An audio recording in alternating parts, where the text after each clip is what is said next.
God's grace, His mercy, and His peace are yours through faith in Christ Jesus. Amen.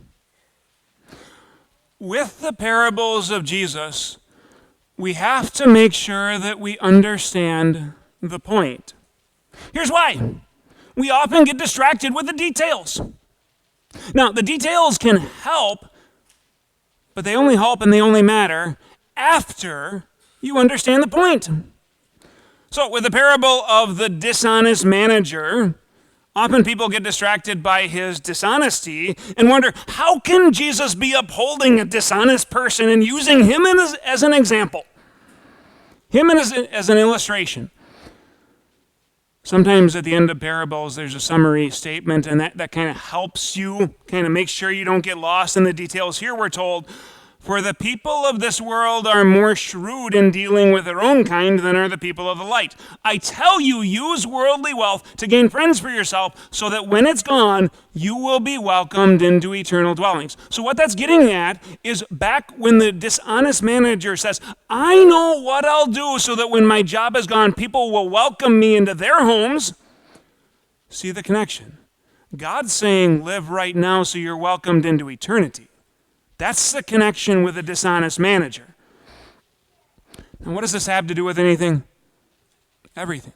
See, the point of this parable is that we often use other people's stuff more freely than we use our own, right? So think about a wedding reception that has an open bar versus one that has a cash bar. Probably have one or two more drinks at the open bar than the cash bar, right? Or think about how sometimes people use office supplies. It's not a big deal if I use or borrow or take this, that, or the other thing, right? Well, let's set that aside for now. The point is, we are often more free in how we use other people's stuff than we are in how we use our own. Okay, that's the point that Jesus is making. So along these lines, I have a question for you. Who owns your house? Your car? Your checking account? Your retirement account?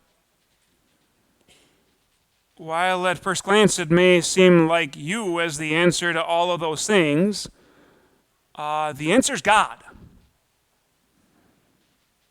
Now, if that's true, I have to ask the awkward question. Do we have a mistaken view of wealth? Acting like our master's wealth is our own? Have we been the dishonest manager?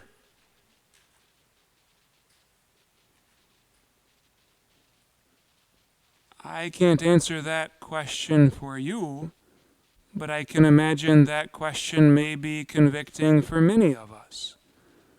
I know that much of the time my default is my wealth, my stuff. Like, we just default to that in this world, don't we? But that's a lie. It's God's. Which means it's not about what I want to do with my stuff, but all about how am I managing what God has so graciously put under my managerial care. Whoa, that might be a bucket of ice water dumped on you early in the morning. Maybe this is coming out of left field for you, but it doesn't change the truth of it. So it kind of leads to a follow-up question. What needs to change in your life? Now, that may get complicated as you talk about marriages and husband and wife aren't always on the same page. Okay, then you got to go talk about it. Okay, that may get complicated as you look at other financial commitments you've made and maybe you're paying off certain loans or payment plans. Okay, go figure that out. But what you have to do is go home and talk about the implications of, am I living as if everything I have is actually God's and I'm just managing it? Or am I living as if everything is mine and I can do what I want with it? Because those are two very, very different attitudes. The answers aren't always easy, I'm not here to look over your shoulder unless you call me after church and say you want to. I am here to ask the question and encourage you, go and talk about it. But here's the danger. You see, if you don't leave here and talk to someone about this, you know what'll happen? We always revert back to how we were raised. We always revert back to our culture. And the default in America is, this is mine. Which means if you don't leave here and talk about it, you'll probably default to, this is mine. Okay? So we need to shift our default. We need to shift our thinking. After all, the point that Jesus is making is this has eternal consequences. Think again about his parable where a dishonest manager is the example. He's held up as the example. But what's the point? Jesus tells us in verse 9, I tell you, use worldly wealth to gain friends for yourself, so that when it is gone, you will be welcomed into eternal dwellings. So the whole point, again, like the dishonest manager wants to be welcomed into other people's homes, Jesus says the point is for us to be welcomed into eternal dwellings. Live in a way right now so that you will be welcomed into eternal dwellings. Our worldly wealth is not just for our enjoyment. Now, that doesn't mean we need to be misers who never enjoy it. God has given it to us to provide for our families, yes, to enjoy it, but also to use for his eternal purposes. And I think that's the one that often gets overlooked. Now, isn't it crazy to think that your wealth can buy people into heaven? Now, maybe some warning bells went off there because we all know that we can't buy our way into heaven, right? Okay, good. But isn't that almost the way Jesus is talking about it here? I use quotation marks because I know we can't buy our way into heaven, but look at the result of how we use wealth, how we use our resources. You can look at the early Christian church, you can look across the centuries, as Christians showed kindness and generosity toward others. What did that do? That broke down walls and barriers that people had built up in their heart, made them friendly with them, and eventually gave them the opportunity to come to faith. God's telling us, use the resources he's given so that we can have that reaction with others, have the opportunity to bring them to faith. See, Jesus is blunt here. Either God is your master, or someone or something else is. Now, as Americans, we don't like thinking about this, but do you know that in the Bible there is never a question of whether or not you are a slave? You are a slave. The only question in the Bible is to whom or to what are you a slave? Either you are a slave to the devil, to sin, to yourself, to something else, or you are a slave to God. Are you a slave to God or a slave of something else in your desires? But there's never a question, are you a slave? So Jesus came to free us from slavery to the devil, right? We know that. And in faith, we are slaves to God. Now again, as Americans, we always have a strong reaction to slavery. But this is kind of like some other words that Jesus says that you're probably familiar with. Come to me, all you who are weary and burdened, and I will give you rest. Take my yoke upon you and learn from me, for I am gentle and humble in heart, and you will find rest for your souls. For my yoke is easy, and my burden is light. In other words, Jesus gives us a burden that's no burden, and a yoke that's no yoke. Jesus calls us to slavery to the best possible master. He calls us to slavery that frees us. So with this and with many things in the Bible, we tend to default to this is what you should do, or this is what Jesus says, kind of thinking. In other words, our natural default is we go right to the law, and we don't focus on what God has said in grace. I want to change that for a minute and focus on some simple things.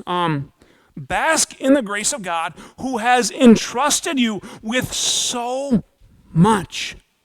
Okay? Just think about this for a minute.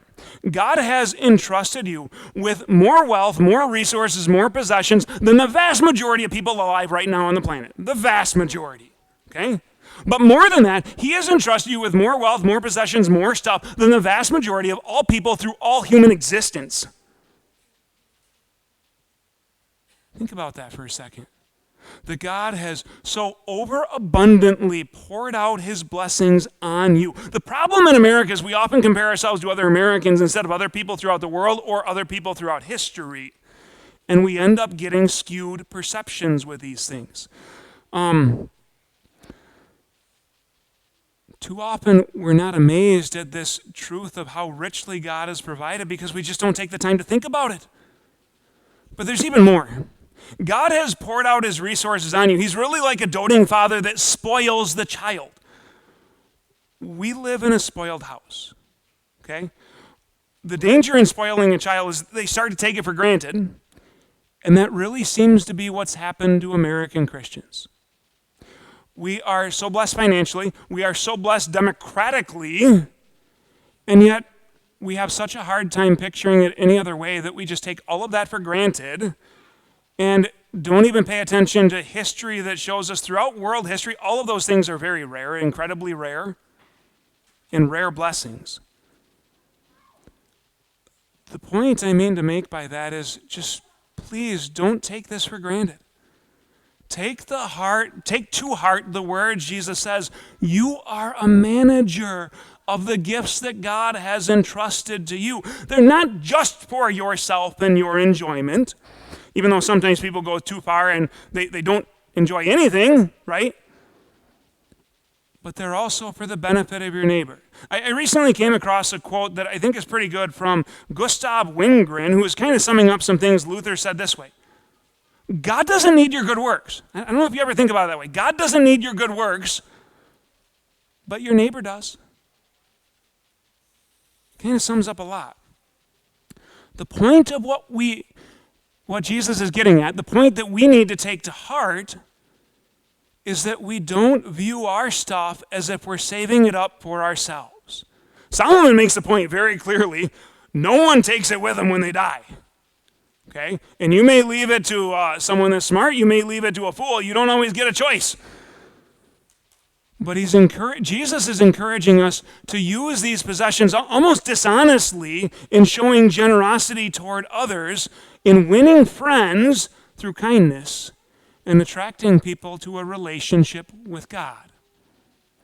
Now maybe hopefully to clarify, the motivation for all of this comes through faith. This is not God wagging his finger saying, you have to do this to get to heaven. But it is him saying, insofar as you trust God, he wants you to live this way. He wants you to show that trust in your actions. And here, quite literally, putting your money where your mouth is and your possessions. But be careful. This isn't something I want to impose on you. This isn't something I want you to try and impose on others. Rather, it's God holding out these truths for you to grab hold of, for you to put your trust in. See, there are plenty of other passages where God talks about how the riches he has prepared for you in eternity make the greatest treasures on earth pale in comparison. The richest people alive today will be poor in heaven if they hopefully have faith and make it to heaven. God says the riches you have will make them look like paupers. Okay? Too often, we don't keep the perspective on the right timeline. Too often, we get caught up in this life, this world, this wealth, my stuff, instead of focusing on what God has prepared for me in eternity and how that causes me to live and act and value things differently than people around me. Brothers and sisters, we cannot do this on our own. My heart is inclined towards selfishness and nice things just like anyone else's. All of this doesn't mean that working hard and saving up is not good, but it is an encouragement not to lose sight of those God has put around us in the process, that we may use such treasures not as our own, but recognize them as God's and use them to win friends and influence people for God. Amen.